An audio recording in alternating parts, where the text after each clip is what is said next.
पिछले 20 वर्षों में प्रदेश में लगभग 60,000 से अधिक हत्याएं हो चुकी हैं। माननीय मुख्यमंत्री जी को जवाबदेही से नहीं भागना चाहिए था कि मामले दर्ज हुए हैं जो बेहद चिंताजनक और भयावह हैं। माननीय शासन के नाम पर शासन करने वाली सरकार वास्तव में बाजार में कैपिटल मॉडल ऑफ गवर्नमेंट्स का प्रतीक बन चुकी है। क्या कहा लालू प्रसाद के बारे में? एमसी ढूंढियाल ने क्या कहा लालू प्रसाद के बारे में? उनको शासन के बारे में क्या कहा?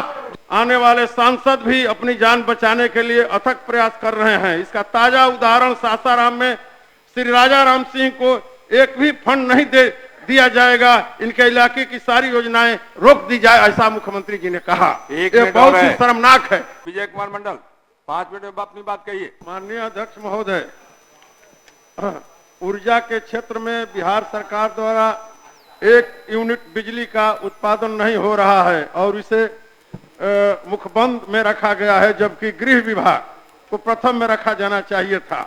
कारण यह कि माननीय श्री नीतीश कुमार जी पिछले 20 वर्षों से बिहार के मुख्यमंत्री के साथ साथ गृह मंत्री भी हैं। उनके शासन में उनके शासन को बुद्धिजीवियों ने सुशासन की संज्ञा दी, लेकिन पिछले 20 वर्षों में संज्ञेय अपराध में लगभग 300 गुना की वृद्धि हुई। 2005 में यह संख्या 75,000 थी, जो 2023-24 में 2.5 लाख हो गई। बिहार में अब देश मर्डर कैपिटल में तब्दील हो रहा है। पिछले 20 वर्षों में प्रदेश में लगभग 60,000 से अधिक हत्याएं हो चुकी हैं। यही लगभग 25,000 महिलाओं के साथ बलात्कार के मामले दर्ज हुए हैं, जो बेहद चिंताजनक और भयावह हैं। माननीय मुख्यमंत्री महिला सशक्तिकरण की बात करते हैं, लेकिन इसी सरकार में मुजफ्फरपुर सेंट्रल होमकांड समेत अन्य बालिका गृहों में नृशंस हत्या और बलात्कार के मामले सामने आए। प्रदेश भर में 3 लाख चोरी की घटनाएं हुई हैं और बिहार में अब संगठित अपराध उद्योग का केंद्र बन चुका है। पिछले 20 वर्षों में यह लगभग 1 लाख अपहरण के मामले दर्ज किए गए हैं।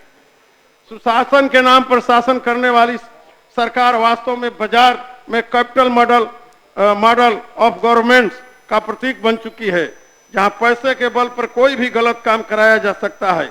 इसमें लगभग सभी दलों ने विधानसभा में समय समय पर अपनी आपत्ति जताई है। अब हालात इससे भी खराब हो चुका है। बिहार में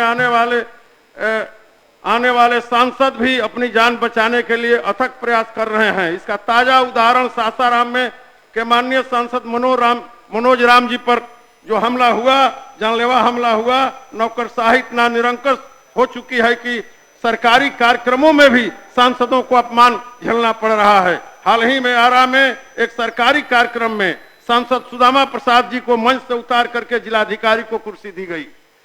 दूसरी घटना 19 फरवरी को सासाराम में हुई, जब माननीय मुख्यमंत्री जी की प्रगति यात्रा के दौरान वहां के माननीय सांसद श्री राजा राम सिंह को एक भी फंड नहीं दिया जाएगा, इनके इलाके की सारी योजनाएं रोक दी जाए, ऐसा मुख्यमंत्री जी ने कहा। ये बहुत ही शर्मनाक है। 1 मिनट और आपके पास। अध्यक्ष महोदय, लोग 2005 से पहले की बात करते हैं। मैं कहना चाहता हूं कि एमसी ढूंढियाल जो बिहार के सीबीआई के आईजी थे, उन्होंने लालू प्रसाद के बारे में क्या कहा? मंजरी जरूहार जो धनबाद के एसएसपी थी, उन्होंने लालू प्रसाद जी के बारे में क्या कहा? उस सरकार के बारे में, उस सरकार के मंजरी जरूहार ने क्या कहा लालू प्रसाद के बारे में? एमसी ढूंढियाल ने क्या कहा लालू प्रसाद के बारे में? उनको शासन के बारे में क्या कहा, जो दोनों ऊंची जात के अधिकारी और बिहार के ईमानदार अधिकारी माने जाते हैं? उन्होंने क्या टिप्पणी किया? इसलिए बिहार में जो हो रहा है, जो घटनाएं घट रही हैं, इस पर चर्चा होना चाहिए था। विशेष रूप से गृह विभाग के बारे में चर्चा होनी चाहिए थी, जो नहीं हुई। मैं अध्यक्ष महोदय समाप्त करिए। अब माननीय मुख्यमंत्री जी को जवाबदेही से नहीं भागना चाहिए था और गृह विभाग पर चर्चा करना चाहिए था, जो नहीं हुआ। समाप्त करिए।